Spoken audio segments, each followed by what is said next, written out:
Monsieur Lebrun, quelles sont les raisons de votre présence à ce sommet et quels résultats en attendez-vous? Alors, je suis ici en fait parce que d'abord je suis parlementaire de Wallonie, c'est-à-dire d'un parlement régional. Et donc il est clair que ce qui se passe aujourd'hui nous interpelle, nous en tant que mandataires régionaux, parce que les villes et les régions ont évidemment une importance énorme dans le cadre de la réussite de la stratégie Europe 2020. Et donc mon rôle aujourd'hui est évidemment de rapporter ce qui se fait au niveau de la Wallonie, de ce qui se fait au niveau de l'éducation chez nous, pour permettre à cette stratégie de réussir. Quels ont été les progrès effectués en Wallonie en matière de transition vers une économie verte? Et est-ce que vous pourriez nous donner quelques exemples d'initiatives ou de projets dans ce domaine? Oui, en fait, la Wallonie a lancé ce qui est appelé aujourd'hui un véritable plan Marshall. C'est-à-dire que nous avons identifié une série de secteurs qui cadrent avec la stratégie de Lisbonne en matière d'économie d'énergie, en matière de recherche, en matière de développement, en matière de nouvelles technologies.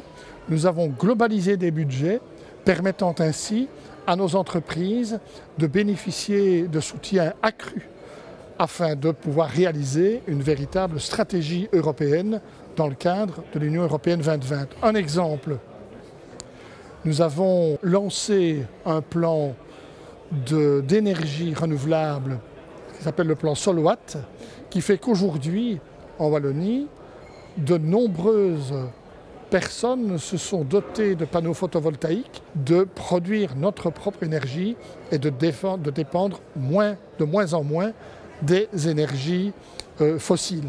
Un deuxième exemple, nous avons en matière d'isolation des maisons lancé un plan qui est un prêt zéro. Si vous voulez, les personnes isolent leur maison, empruntent au niveau des banques et la région, tout simplement, paye les intérêts, ce qui permet aux particuliers finalement d'étaler sur quelques années leurs investissements et de faire des économies à la fois d'énergie, mais aussi forcément d'argent en quelques années. Alors, en juin cette année aura lieu le grand rendez-vous du sommet de la Terre dit Rio+20.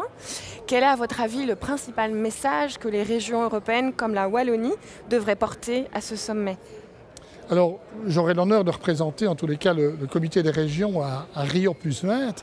Et notre principal message sera évidemment de donner à Rio+20 l'impulsion que l'Union européenne veut donner aux villes et aux régions. C'est-à-dire, finalement, cette grande stratégie qui est développée au niveau mondial pour des villes qui soient davantage solidaires, qui soient davantage économes en matière d'énergie, qui soient davantage performantes sur le plan des transports, sur le plan de la gestion des déchets, eh bien, l'ensemble de ces politiques ne pourra se réaliser qu'à partir du moment où les villes et les régions s'impliqueront dans un processus. Et donc Rio+20, ça va être, me semble-t-il, une concrétisation de la stratégie Union européenne 2020 en matière de villes, en matière de régions.